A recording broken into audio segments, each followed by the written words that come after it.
CC Michael, host of All Things Alberta, the podcast that knows that Alberta will be better off on our own, and we really don't care what people east of Saskatchewan thinks about it. Let's get after it.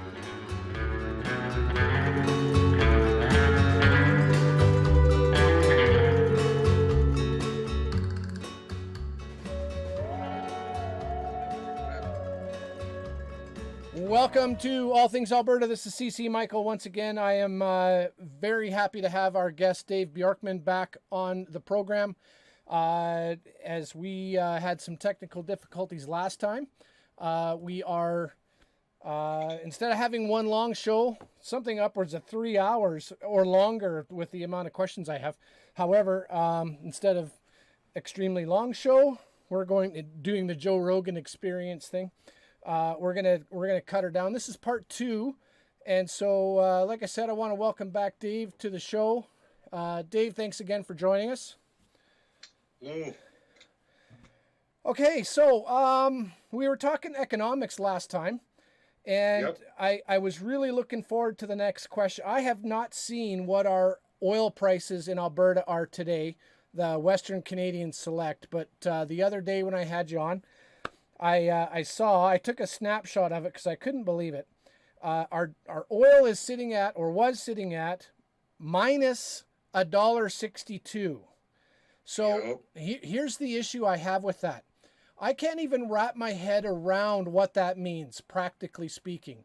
What I get in my head, I don't know if you've ever watched The Big Bang Show, but there was an episode where Sheldon had an abundance of cats. He came to his senses. There was a sign at the end of the show where it said cats $20, and he was, here's your cat, to a lineup of young girls, of course. Here's your cat, and here's your $20. So he was giving away the cat and giving $20 to take the cat. That's the sort of mentality I have when I look at this, because I can't wrap my head around what a negative commodity price means, practically speaking. Could you help me out with that? Sure. So there's a cost to produce our products here in Alberta, and different things we make that we transport for our market, which is the United States or domestic Canada, predominantly like 98%. And it gets less and less every year because of the deal we have. And our producers, on average, it's $10 to $20 to produce a barrel of oil, depending on what grade that is or whatever. Majority of that oil is our WCS, and WCS affects all prices. So when you see what happens at WCS, that's the telltale. That's Western Canadian Select.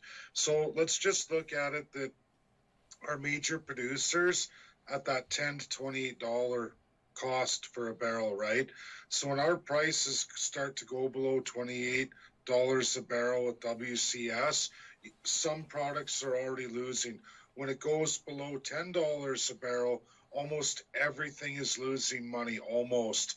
And and then there's the Canadian oil as well, but that's falling too. But Western Canadian Select is the real marker here. So what's happened is we take Western Texas Intermediate, okay, or West Texas Intermediate, and that's the benchmark. And what happens is we get a value against West Texas Intermediate because Western Canadian Select is only sold to the United States. We don't sell to anybody else. Very, very limited anybody else. Once or twice a year, 100,000 barrels of oil when we're producing over 3 million barrels a day. And maybe once or twice a year we sell 100 to 200,000 barrels. So outside of the U.S., but that's not going to happen anymore. So they give us this differential. They say, okay, look, we're your only buyer, and we're going to take your oil, mix it with some of ours, and we're going to kind of refine that product, sell it back to Eastern Canada, and we're going to put it on oil tankers and ship it to the world market because you don't have one. And because of that, there's costs associated with that. And our transportation system, we're only going to give you so much for your oil, and we're going to give it what's called a differential. And there's a more complicated formula to it, but essentially that's what's happening here. So when you see Western Texas Intermediate at 17, $8, you can now lower Western Canadian Select by roughly anywhere from $10 to $16. It's marked down from that. And so, of course, we have to give it to them, because if you shut down the production and you shut everybody in and say, nope, we're not producing anymore, there's a massive startup cost associated with that. So producers, we're keeping everybody employed. They're saying, look, we've run out of storage room, because that's what's happened in this crisis. We've run out of storage room. So we've maxed that out, or we're near max. So they start saying, well, if you will pay you to store it, if you have any kind of storage capacity anywhere in North America, we're going to pay you to take the oil that we produce off our hands and store it wherever we can find storage right now. And that loss is directly against Canadian and Alberta taxpayers in some situations. Most as Alberta taxpayers are going to take the brunt, because these companies, massive losses, layoffs, they're going to need a bailout. They're asking the federal government to do it, but ultimately the federal government's probably going to reject that bailout. They're asking anywhere right now from 15 billion to 30 billion dollars for a bailout, and I think they're going to require 38 billion. So this is the problem. We have no world market access. We don't have Energy East or Northern Gateway. Besides just those two pipelines have been proposed for over 25 years from the energy companies themselves. The experts in the market told us, begged our federal government, begged our provincial governments, do Energy East to deep port access, do Northern Gateway, which is out northern BC, because it's deep port access. There's a hub called Loop Louisiana in Texas, and during the Obama administration, they built this hub, and they kept producing more and more oil, but they can ship on 2 million plus capacity tankers. That's what's required. Canada doesn't have any, and our Western Canadian Select, we don't have any, not in that capacity, and we don't have any deep port. What we need to do, like I said, is Energy East and Northern Gateway have a Loop Louisiana style platform where we pipe underneath the ocean to that deeper platform that can house 2 million plus capacity tankers and Suez Max tankers. If we have that in place, or we at least lift regulations, meaning scrap Bill C-69 and C-48, which ultimately landlock and forbid our oil out to the coasts in that capacity. They basically landlock Western Canadian Select, and no one's allowed to use the waters in that capacity. But if we get those abolished and we go back to the deep port, with the deep port access, with the deep port pipelines, we can ship our oil to Asia, Africa, Europe, and through the Suez Max into Central Asia, which is the Arab countries, and all those customers would become available to us. Right now, they're not. We're limited to just Loop Louisiana by selling half price to the States, and they sell it to the markets that they can reach with 2 million plus capacity, but they don't have the Suez Max. That's something we'd have to entertain too. As an independent nation, we could do that, and we could get that done, and there's a whole world set of laws that allows us to do that. I would love to do it inside Canada, but Canada refuses to do that. They've landlocked it. The C-48, C-69. Lost your microphone Sorry, a little Adam. bit. Yep. I had somebody make a call, and you know what? I Oh, yeah, really yeah. screwed up here. I didn't turn off my notifications, and I'm really worried about messing this up if I try, but I don't know why everybody all at once, but this was an important call I just missed too, by somebody I would love to have on board with us, but that's okay. I think that answers the question, or is there something else you'd like to know? No, you know what, Dave? That answers it. All it does, though, is open up about 40 more questions that I know. that I Yeah. want. But obviously, I don't think we have. Well, we definitely don't have the time to run through all of the questions. But man, So here, let me. I've got a few, and you've touched on some of them, and no, I'll wait for that one. I'll wait for that one. Okay, Ever do your questions? Trudeau. Trudeau offers $1.5 billion for reclaiming and cleaning abandoned wells. And Jason Kenney says, a hearty thank you very much. Are you as pissed off about that as I am? Well, absolutely. And I want to talk about that. It's good you brought it up. Now, the oil companies, regardless of what Albertans think or they're being told by the media, historically, all energy producers here in Alberta and companies that got into drilling, and I know quite a bit about this industry. I worked in it in management as well as through the trades. I've spent 20 years from, you know, upstream, downstream, midstream, all of it, exploration, all of it. I've been in all of it in management or on the tools as a tradesman, but I know the industry so very well. So, abandoned wells, there was a pool of money that our government took and charged them to fund that, okay? And then people are trying to blame companies that didn't pay. There was a whole system that was put in place for those companies. They all had to pay into it. That money was blown. Now it's a provincial government problem. I'm not accusing the current government, but Rachel Notley was involved with that. The government before that, the government before that, the government all the way back to Lockheed. Okay, so that was in place. We're just okay. So it was blown. Okay.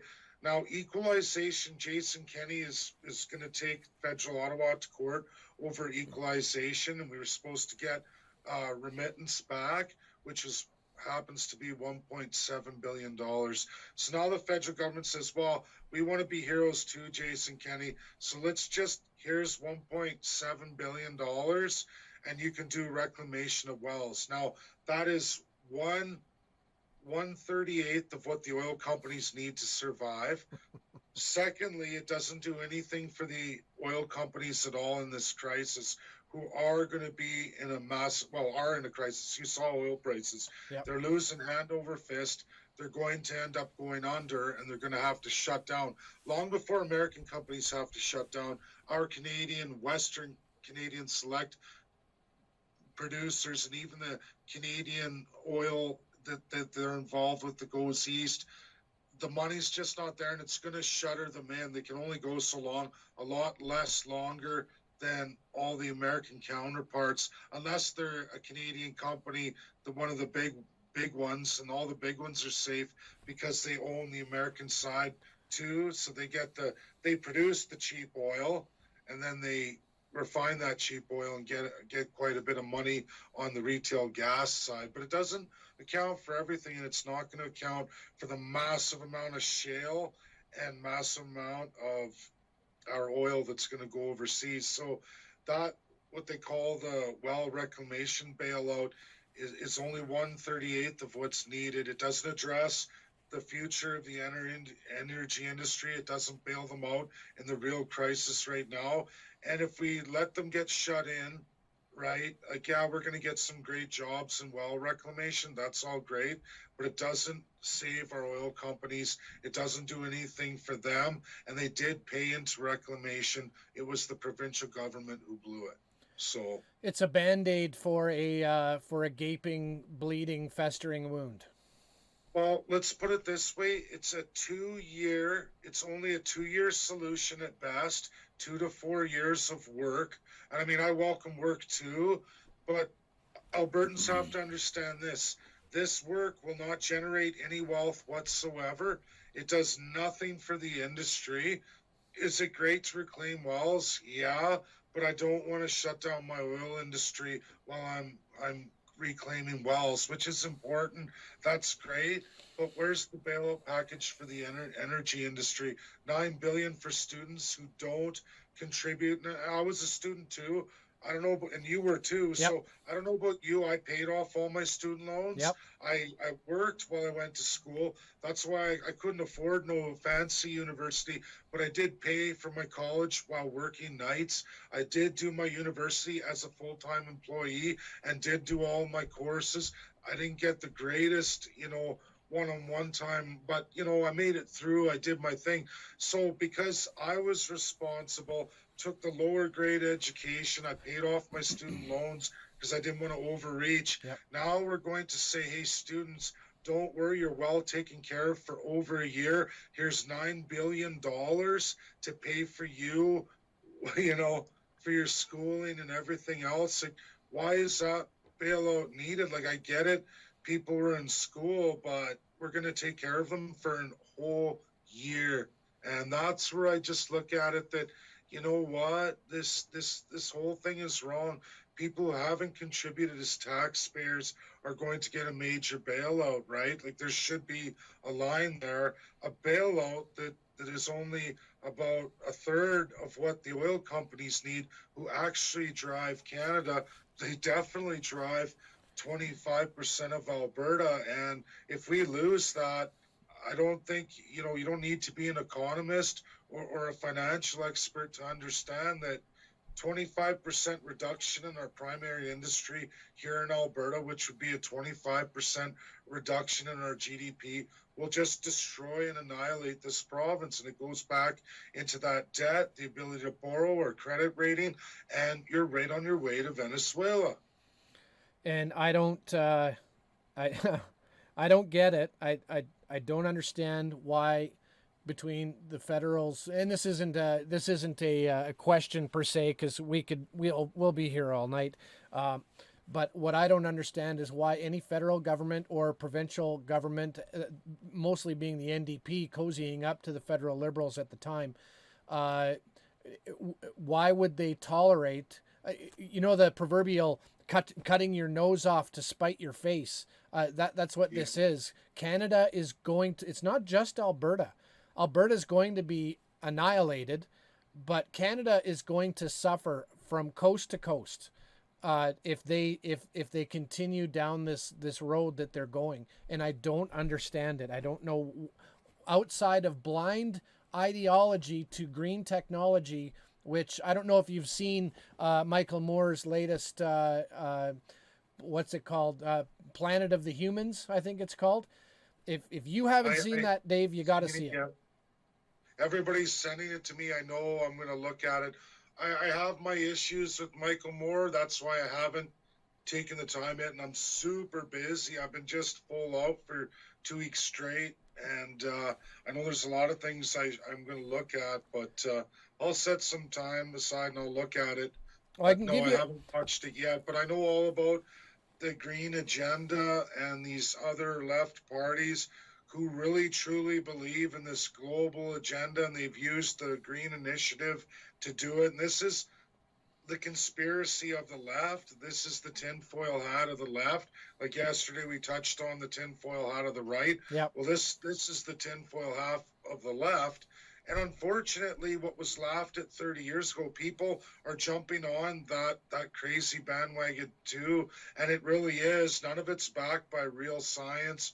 I mean, there's a little bit with pollution, of course. You know, I believe in man-made climate change to a degree, but I don't believe in the radicalism that they've brought to it and the completely false narrative and this big fear scare tactic that our media has jumped on. And actually, energy companies based in the USA and parts of the world have funded this as well. Yep. Because they want to destroy Alberta or bring it down to its knees. They like the discount oil.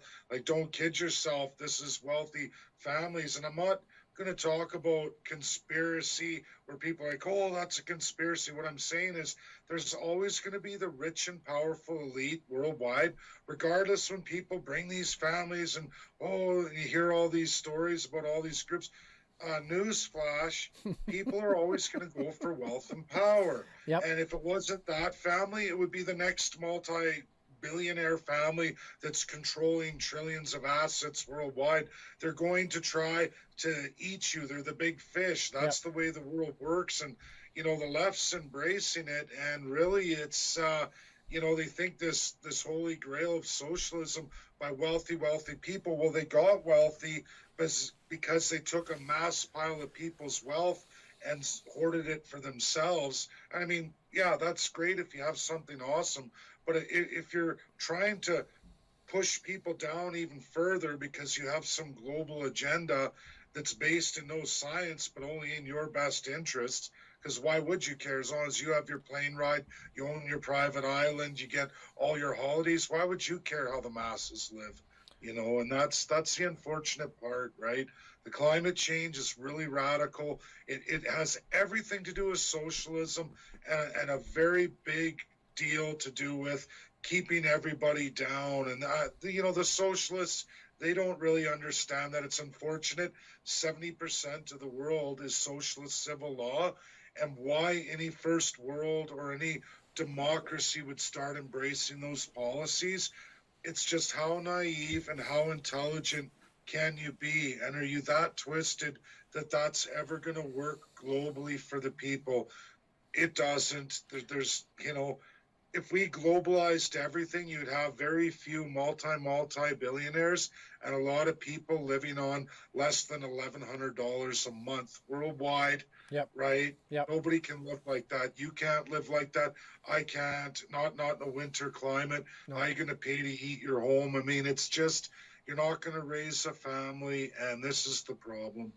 But I'm ranting. So no, and I get it. I just don't. The beautiful thing about that film is Michael Moore was the executive producer. You don't actually see his face or voice anywhere in the film, but what he does do is expose the green energy for what it is. It's a sham. It's an absolute sham. Now, unfortunately, he blames capitalism for it, but Michael Moore's going to do that because he is a screaming socialist. So he is still pushing the socialist agenda, but he is exposing the green energy for the sham that it is, but he blames capitalism for it. So there's a Cole's Notes for it. Yeah, so thank you. That's why I didn't want to watch it. I'm glad that he's exposing it, but it's time to get real, pal. That's, Michael Moore, anyone of that trying to say, oh, it's capitalism's fault. It's like, no. It is the socialism of that green agenda. That's clear. Absolutely. From what I've seen, and I'm boots on the ground, the Edmonton rallies, it's all fueled by, I hate to say it, the public sector unions huge, and I face that. I know which groups, and a couple big private sector ones from the east that are international as well, which really sucks. And and it's scary. And I mean, at least you can be happy to know it wasn't the police, and it wasn't the firefighters unions, but CUPE and commercial food workers. Oh, it's just scary stuff. Yeah, really scary stuff. And they bring that forward. Yeah, ATA, the teachers, like unbelievable, nurses too, which is really sad. And I reach out to them to talk to them, but it's their international organization or national organization that pushes these things, and they are international in their pension plans. And it's scary because that's your globalist agenda too. And they don't care how they're going to make their money as long as they get everybody else to pay for it, right? And here we're back to its primary sector versus public sector. And this is what people have to understand, that they have to be together. You have to attach service sector financing to GDP, meaning if the GDP goes up, you get some more money. And it has to be primary GDP that goes up. If primary doesn't grow, you don't grow. If primary goes down, sorry, we got to scale back the funding. This was done by Ralph Klein. It was painful at the start, but by the time Ralph Klein ended in 2006, our health services had never been so funded and doing so well. And they like to talk about those early years when Ralph was in destitution land. When you look at commodities, they were bottom of the barrel too. Not at this level, but pretty much $13 a barrel. I mean, come on. And he went through that for quite a few years, 1993, well up into the 90s. So he built back with cutting and properly balancing, and everyone freaked out. We talk about Jason Kenney. He didn't do any cuts. What he did propose, he's already reallocated money and brought it up. And if he spends too much on service sector, just so you know, and every Albertan, if he funds service sector with deficit money, this $24.5 billion I'm projecting, If he does that in Alberta and brings our healthcare services up while our primary's down, the equalization formula will demand that the revenue that we've borrowed to put into healthcare and get those wages and all those people working, if we overfund our health services, that is calculated, and we may still be paying equalization this year. I mean, I'm going to have to see, but if health and service sector does not get descaled and everyone's still getting paid full rates, meaning not laid off and everything else, we're going to have to match those services right across Canada, which means we'll have borrowed all this $24.5 billion so that the rest of Canada could get equalization. They're going to make Alberta hold the debt that the rest of Canada gets to spend in their budget. So we borrow, fund our service sector, the revenue from our wages, the government says, oh, you had all those healthcare and doctors working. Even though your primary is gone, we still have to have you pay all that borrowed money to make your health sector and your teachers go in your education because you still funded it. You're going to take those wages and everything else, and you're going to pay billions of dollars from the money you borrowed into equalization just on that part of the formula. It makes you want to put a gun in your head. Oh yeah, and you think, like you just told me about the $1.7 billion for Alberta, it's not going to matter if we had to borrow up to this $24.5 billion and still pay in the neighborhoods of $6 to $7 billion in equalization in the utter devastating, most devastated province, who is likely not going to be able to borrow after that. And we'll get to a point Canada is going to force us into bankruptcy over their stupid equalization. That's really what's going on here. And they want to shut down our oil industry anyway. And if we have to borrow until we're not able to borrow anymore for our health and education, then we're going to pay equalization as well into the rest of Canada. That's the sick part of federalist. It's the sick part of this Soviet Union style system that Canada's had since 1957. It was a centralization, just like the Soviet Union, that no longer exists. Yep. But it's alive and well in Canada, and Alberta is in that system of centralizing.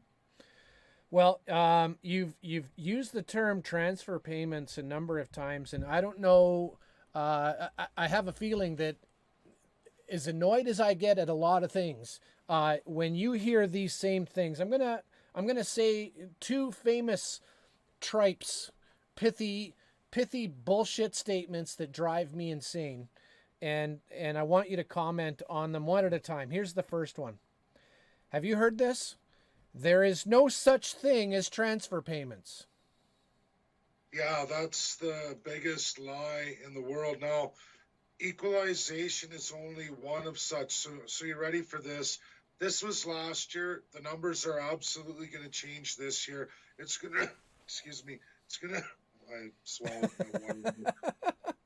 It's going to be different next year, and I'm going to have to analyze that because we're changing so dramatically. There isn't anybody, and I'm real good at the financial side of things and getting it right out of the government. Like I said, I defeated Travis Toes. I was 2 weeks ahead of him on the budget, and Jason early released because I had already published, and I was correct. Yep. And I don't think they want to have some separatist guy on Facebook with the numbers within $100 million when Travis was, out by quite a bit, and then their reformulated one and they changed it. But I'm going to go back to that. There is absolutely such thing as transfer payments. As of last year, the 2018-2019, we paid out $53 billion in federal taxes. Of those taxes, we only got $9.8 billion in a federal health transfer and another $3 billion in other federal services. You could say the military here, some roads, some Edmonton and Calgary, the biggest municipalities, they got some grants. Add that all up, like when you hear Calgary and Edmonton were cheering both their mayors, and I know I have all their records of what they got from the federal government. We're going to help us with Calgary's Green Line and Edmonton's LRT, right? And they're talking about billions over 7 years, which has already been scaled back. But when you break it up per year and you see what those massive, which are more than half of Alberta's population with those two cities, more than almost 57%, but you look at what they got per year, and it's not much compared to how many Edmontonians and Calgarians paid in federal taxes. Pennies on the dollar, literally. For every dollar federal taxes, it's like 7 cents for every Calgarian and Edmontonian. It's about 14 cents for every rural Albertan, and only because, you know, there's just not that base there, right? You start Right. to get spread out, but at least they get, like, everyone's getting the shaft, but this is how bad it is. So, like I said, 41 as of last year, for almost $41.2 billion went back to federal Ottawa, was transferred out in equalization, 21 billion of it. Uh, on top of that, there's also something what's called equalized territories, which is not part of equalization, territorial transfer. Alberta pays a pile into that too. All those territories get another almost $3 billion with all three territories on top from Alberta. That's Alberta's contribution. So there's 24. And then I they want to throw that into centralization, not counted. I'm sorry, but Ottawa decides where the rest of the federal pool money's invested. When you hear things like federal Ottawa funds Visa to set up in BC on the coast, that is your Alberta money because we're only positive in the pot. So think of it like this: Alberta paid so that federal Ottawa would set up a Visa headquarters in Vancouver so that their GDP goes up, not Alberta's. And then there's another one. Federal Ottawa bails out this airline company in Montreal Yep. and Ontario or Hamilton. And every time you hear about these bailouts or companies headquartering, or just 2 months ago, the latest one was Google, and Google AI is right here in Edmonton. Edmonton and Calgary, both in their own ways, are beautiful. They were beautiful at attracting business. Alberta's competitive tax rates. Jason lowers corporate taxes. That didn't do anything for us because that centralized money that we all pay, we all know our federal taxes are the most greatest amount of tax we pay. The 1/4, 1/5 of that is your provincial tax base. And then even way below that 1/10 is your municipal tax base. Now this is right across Canada, and there's variations of it. Yep. But that massive federal we pay, that centralized money, we can never compete no matter how much we lower our provincial tax rate. Federal Ottawa's taking your greater federal tax portion and saying, sorry, Alberta, you've lowered your taxes. The companies want to move to you. Pharmaceutical, Quebec is number 2 in all of North America for pharmaceutical. I bet you didn't know that. I did not And know that that. is healthcare GDP that makes money. It's like a primary sector for healthcare that we don't have in Alberta. Our healthcare costs money. We don't have any pharmaceutical, barely any, some research centers, but not any worldwide where we're on the world market selling drugs that we've developed or generic drugs, which Quebec is subsidized to do with Alberta money. On centralization, this is on top of equalization. And yes, provinces have to get the same services with the equalization formula, but Ottawa doesn't regulate. Each province that receives equalization doesn't have to spend it on health services. No. They get to spend it on anything they want. So they spend it on subsidizing industries against Alberta. If Alberta lowers tax rates, those provinces subsidize themselves with Alberta's transfer money or the centralization money that Alberta puts in the central pot. Ottawa says, don't worry, set it up in another province. This is why separation is so important. And what I thought was bad, you just made sound a whole lot worse. So thanks for that, Dave. It's all about the truth. Hey, I went through it. I mean, those numbers are going to change this year with COVID and our energy industry, which I focus so much on. It's not that I'm all energy or I'm pro Suncor, Esso, and all the big players, CNRL, and it goes on and all the exploration, Exxon.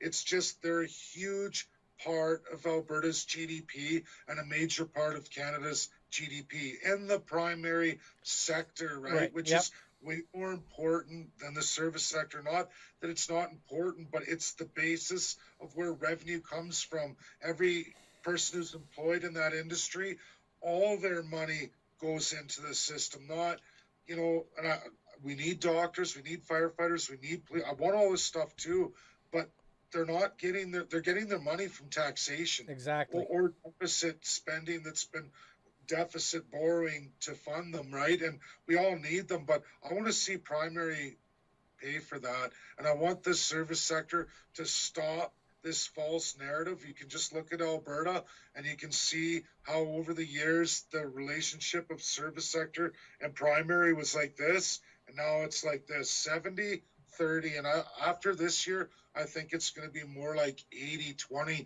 And I'm going to be very curious. I'm looking at that.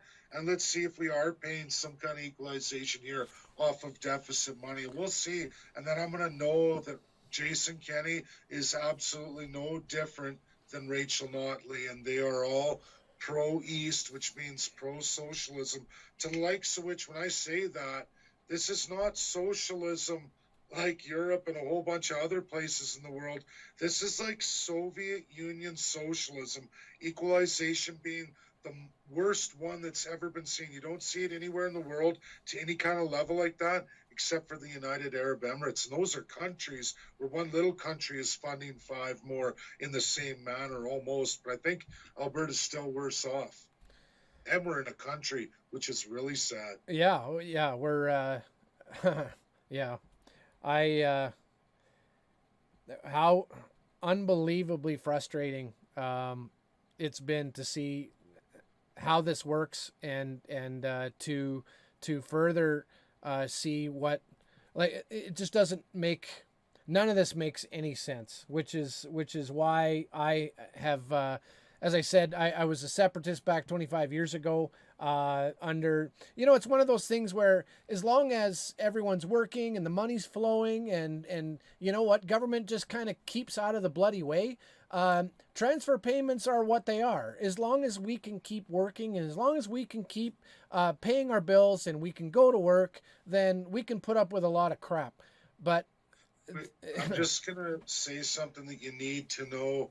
And this is what all Albertans and Canadians, what you need to know.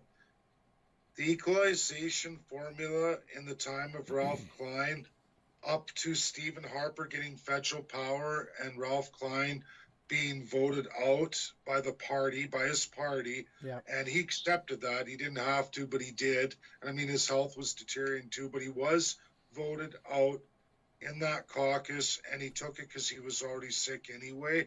But he didn't have to. But he was a good leader. He's what yep, we call a good leader, and he took their vote. But here's the thing: what Stephen Harper did.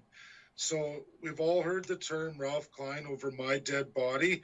He saw the Stephen Harper proposal for the equalization formula, how they wanted to put energy revenue into equalization. Now, hear me out here. This was 2006. Ralph Klein's famous line over my dead body.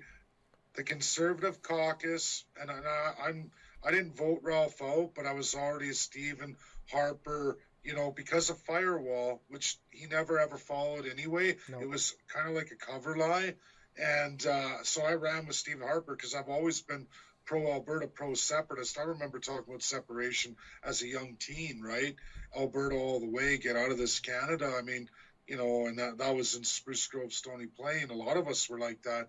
And so Ralph Klein said, no way. Stephen Harper made a deal with Bloc Québécois. This was CPC. that's They right. said, we're going to add energy revenues. It was a payoff so Harper would get elected. Immediately, equalization, that formula is doubled, 1.8 to 3.8. Then it went to 7.9, and now it's 13.3 just to Quebec. Just to Quebec.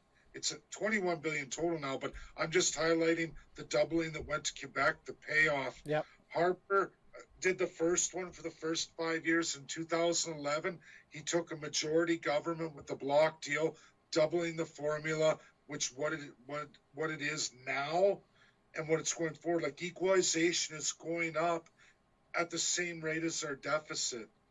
Okay.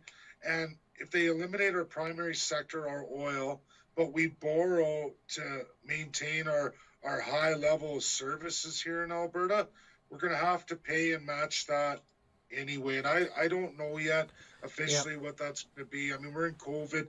It's just nobody could calculate this right now. No one can keep up. Things change every day. But all I know is if our primary sector falls, will our equalization be as much? No, but we're borrowing just to maintain our services, plus pay the equalization on top of whatever services we have until we can't borrow anymore. And then what's going to happen? Those are provincial responsibilities. Yeah. What's going to happen when we don't have a primary sector and we have this massive service sector that requires funding, but we can't fund it? What happens to Alberta then? Well, Traditionally, Albertans leave, which is what Ottawa and Quebec want. Go to Ontario, get a job, move, drop your keys. That's what happened in the 80s. A lot of people flooded out of Alberta. Drop the keys, go bankrupt. Who cares? I'm out. Go get a job in Ontario, manufacturing or whatever. But it's the action isn't in Alberta anymore. And then, whoever's left is holding the pieces, right? And it's a ugly, long, probably a 14-year recovery, which I don't even know if we can recover if they really are going to shut down our oil. And it really looks absolutely like that's what the federal government's doing. And it looks to me like Jason Kenney's pretending to put up a fight, but he's not doing what needs to be done, because if he doesn't see our oil sector dead in 12 months, with maybe 3 players left on the board and a whole pile of Albertans who are going to lose their shirt, lose everything they developed and built over all these years. Like, how many are you going to destroy? And Jason has to know, with his team, they have to know that Alberta's going to be devastated, just devastated.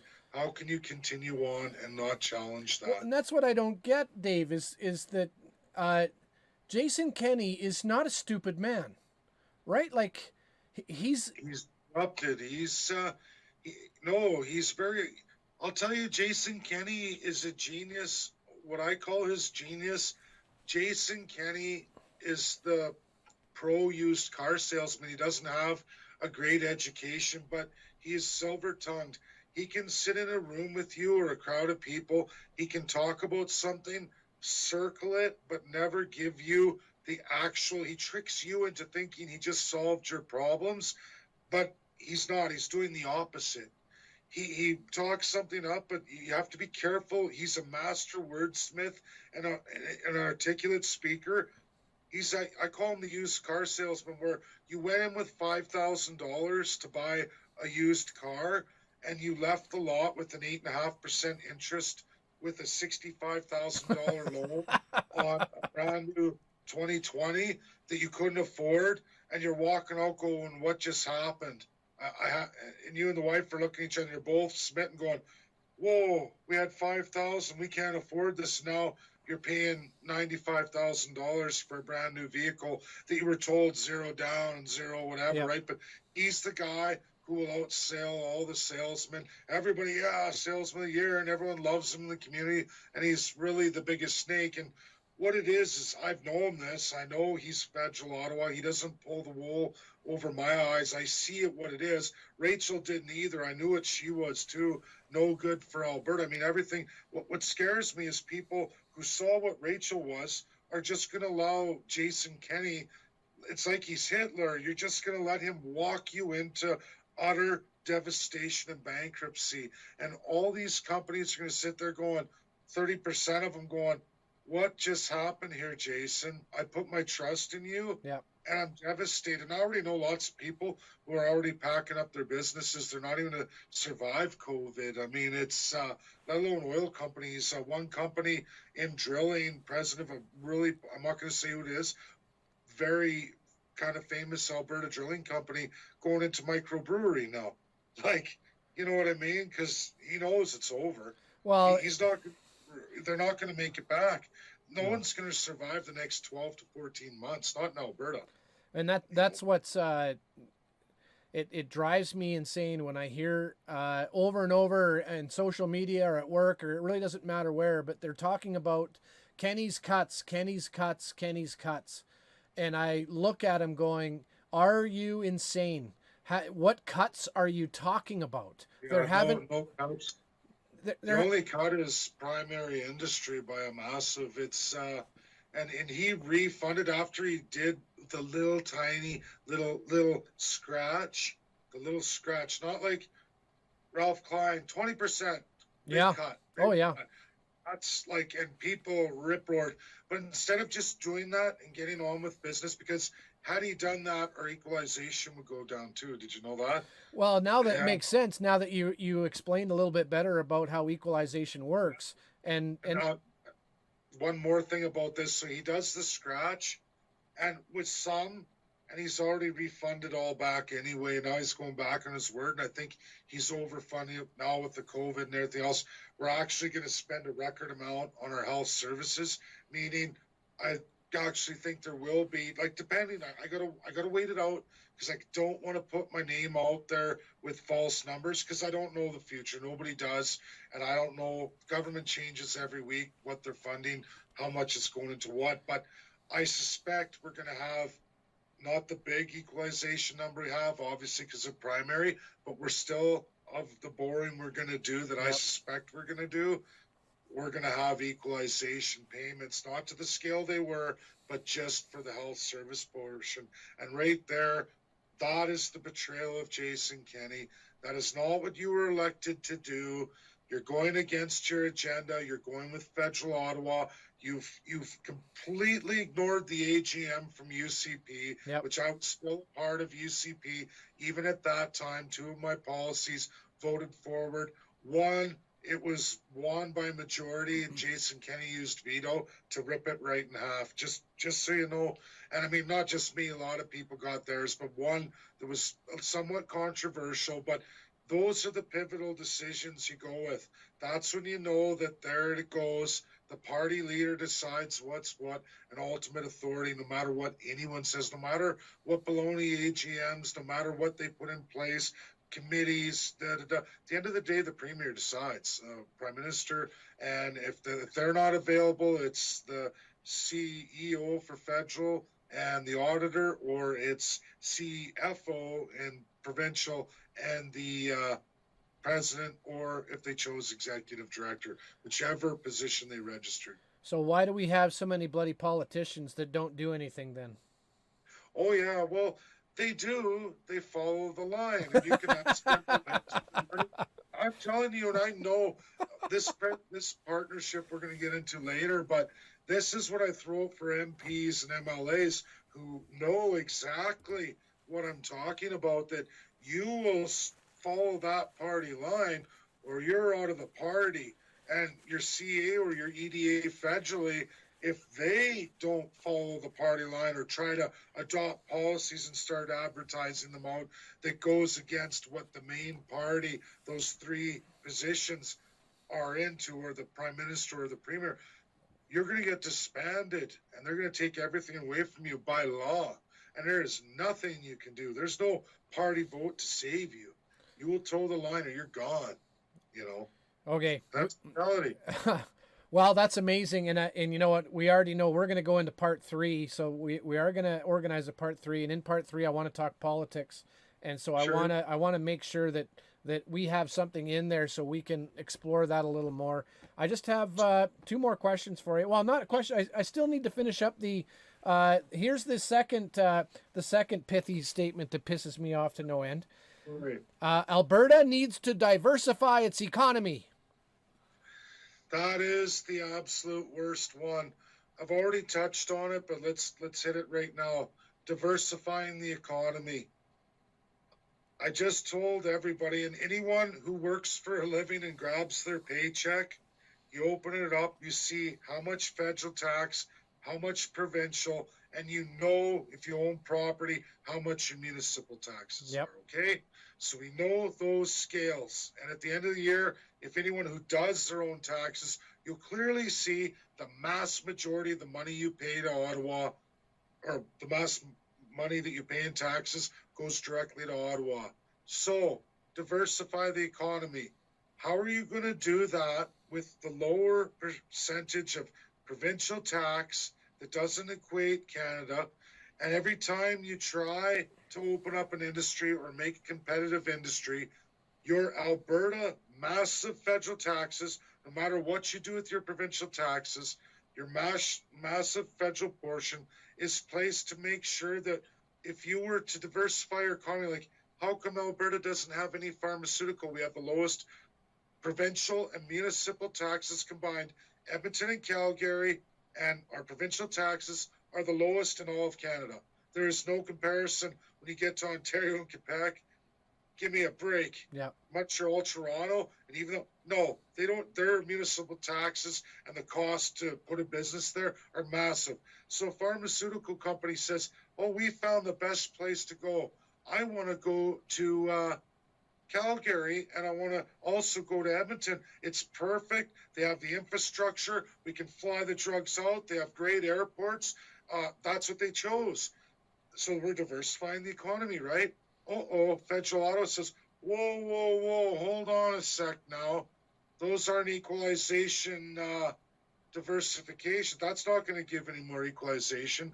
So because they don't pay equalization, we're going to take your federal taxes and we're going to fund them in Ontario, BC, Quebec, all these other provinces, so that those equalization industries that aren't put into the non-renewable energy are going to make sure that they're put everywhere. There is no diversifying Alberta.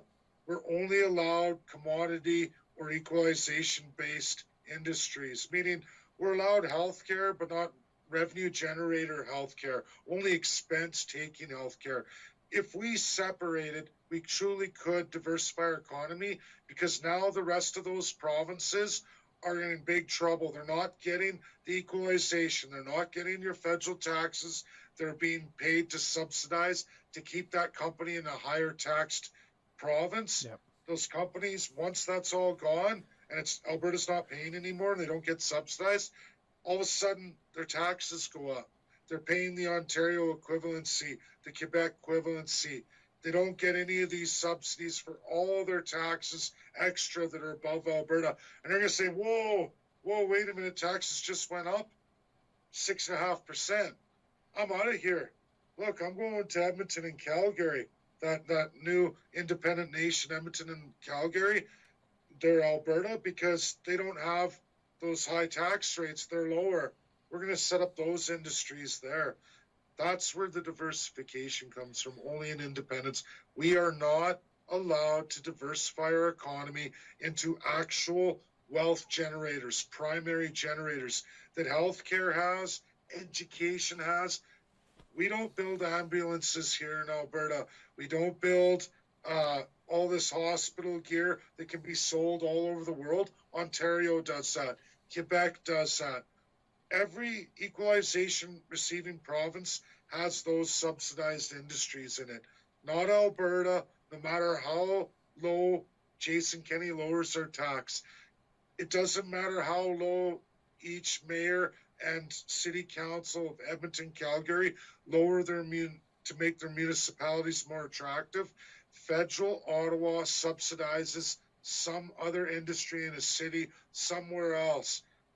And I've tried, I need to go to the Edmonton Chamber as well as Edmonton City Council, Calgary Chamber, and Calgary City Council to give them this breakdown of all we've lost.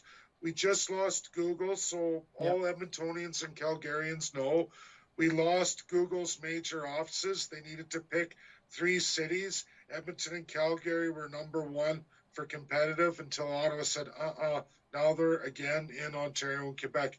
Huge job losses. 5,000 jobs, Edmonton, 5,000 jobs, Calgary. That's what this centralization, equalization do. There is no diversification as long as we're in this socialized concept. You're making me want to scream, Dave. I've had this conversation with many people, and like I said, I'm happy to have you on because I don't understand all this stuff, and the more you're talking, the more I want to bang my head against a desk here. But it is one of the things I do know. Every time someone brought up the let's diversify, I bit a guy's head off at work the other day. A guy that thinks a lot like you and me. He's a good guy, but he did throw out the we need to diversify our economy, and I lost my mind.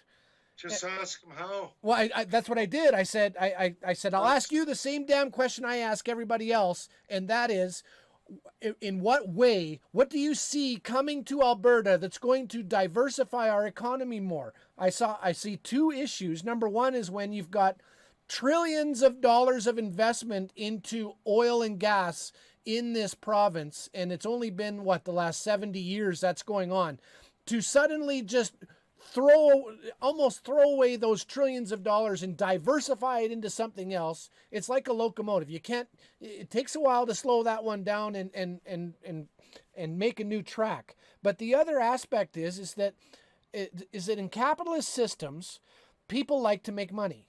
And if Alberta is such an attractive place for business, why in the hell aren't they coming here? That's all my question. Where's the manufacturing? Where's the technology? Where's all this stuff that you think we're going to diversify our economy, and why aren't they coming? Because they did come. They always choose Edmonton and Calgary or other mining municipalities.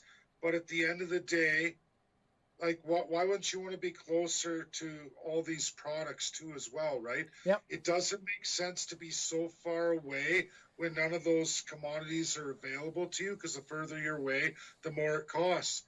The only logical reason, and this isn't crackpot, it's any normal person with any kind of rational concept will understand.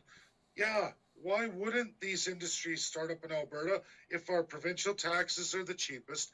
Every province is federally taxed the same. Our provincial taxes are the lowest of every province, and our municipalities are the most attractive out of any major city with the equitable services available to a business and infrastructure. Calgary and Edmonton both have it all. And it doesn't make sense for a business to say, I want to pay, $16 million more a year to set up shop somewhere else for what I do. I don't care who you are. If you're in a business and with capitalism, nobody is going to choose the alternative over yours because of the view of the Great Lakes or the big Toronto. But no, that's not true. They chose it because it was the best economic advantage to them. Why? Because Ottawa has made it that way, irregardless of how much you lower your provincial taxes or how much you lower your municipal, fees and everything else, or you keep the cost of your city low and you're budgeted balanced.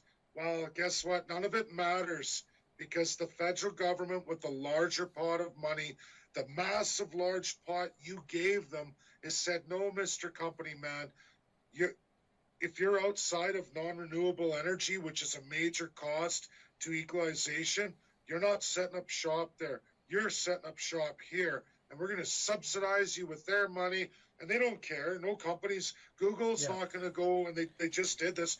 They were going to go with Edmonton and Calgary. They already had AI in Edmonton, but those head offices for their new platform, which was, like I said, it's 15,000 jobs over 3 cities, and they turned around and said, no, we were looking at it, but the federal government, and I contacted the head of them, they just said, look, man, we have a responsibility as shareholders. They didn't tell me why they left in the more competitive industry to go to a higher taxed industry for them. That doesn't make sense at all. No. They did it because the federal government said, we're going to pay your GST, your difference of taxation. Oh, you didn't want to do it because of this much money over the next 6 years? Here you go. There's the money. Same with Visa. oh, here, we're going to pay you 500 million to set up in Vancouver. They need the help.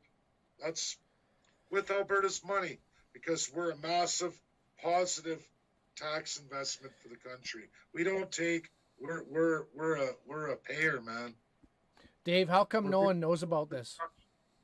paying for our own destruction. How come nobody knows about this? Well, Jason knows, but he won't go anything past the federal narrative, because Alberta used to have its own stock exchange. We combined with BC. Then we were forced into the Ottawa system. It's all Toronto, which is the global, and you got all the globalists. It's been going on for 30 years. Anyone who wants to be prime minister, premier, who wants that big, the war chest and everything else, it comes from that globalist world, and they're taking over your province. They're taking over your country. Mom and papa shops, get out of here. Get out of the way. We have a global company coming in to replace you. We're watching it. It's not tinfoil, it's reality. Domestic goes down, international goes up. And that's what's happening. And if you don't play ball, you don't get any support, right? You don't get any big money to run your big campaign, right? And if you break the system, right, if you hurt Ottawa or you hurt what that upper and lower Canada is, you're not going to get any media, you're not going to get anything, because it's all about centralization and socialism. And unfortunately, that's almost, right now, it's looking like 68% of Canadians. And, people can say, well, polls are wrong, but, well, they weren't wrong in the last election, which was about 65% socialist. So, this is the East, the big population, and they control us. Well, I feel like we're in the Star Wars trilogy, and we've just wrapped up part 2, where everything looks dark and bleak. Yep. Hopefully, maybe the Empire Strikes Back was number 2. What was number 3? Return of the Jedi. Maybe we got maybe in fight the fight. episode 3. People like you and everybody else to come forward and do something where we have accountability and we can actually change the way political parties are built. I know I get rambling. You got to cut me off more and say, "Hey, you're rambling." Well, the problem is that how often are we, like, that's one of the reasons for the platform of the show, is that I get it drives me insane to try to have discussions on social media, because you can never hone in on a point, and you can never actually get your point across, and other people don't have an opportunity to get their point across. So that, man, ramble. It's okay. I want the fullest, complete story I can get, and that's what I've got. And to be honest, Dave, after this one, I have to go have a beer, because I've got a lot to digest. I wanted answers, and man, you've given them. And I to be honest, at this point, I feel like the wind's out of my sails a little bit, because I realized we weren't in a good position, but I couldn't articulate as to why. And now that you've painted that picture for me, good grief. Man. And you know what? I need you and everybody to give you a piece of Alberta, and the people who are able to commit so much time. We'll get into that in the final show. Well, maybe that is your Return of the Jedi. But I'm telling you, Chris, and anybody who watches or follows you, or, and I go share this out too, but it really is about changing the way the system's built, because it's all authoritarian. I'm not attacking or blaming anyone, but the system doesn't work for the Canadian people or Albertans, and we, the people, have to change that. I have the way to do that. I give all these answers all the time. It doesn't get the platform it should. Not enough people are brave enough to come forward, especially in academia, because they're going to lose their funding. Those who sell the narrative that the government wants them to sell get all the platform, all the money, get all the prestige. Oh, excuse me. And that's all I want to change. I just want everyone to come forward with the truth, acknowledge it, and have a real platform base of people with accountability who can make the next build. And that's what we have to do. But do you have another question? Maybe we'll wrap it up for today, or You know what, Dave? I think I'm going to leave you there. I wanted to touch on the UN, but I think we'll leave the UN for next week, sure. or part three whenever we get together to do that. Yep. But I do have some questions with regards to the UN, and then get into specifics next time on politics, specifically about how we might go about. Sorry, go Do ahead, you Dave. want to hit the one right now, or No, you know what? I think we'll hold off. We're an hour and five in, and we've digested a lot, and I hope that those that are watching are going to watch this walk away with more information than they've ever had. I know, Dave, you taught me stuff today. I had no idea. I had no idea how bad it was, and but man, you've painted a picture. I've connected the dots, and I see. So we're gonna let you go, and let's talk real soon about part three. All right, my friend. that's good, my friend. Have a good night. All right. Bye, everybody. Take care, Dave.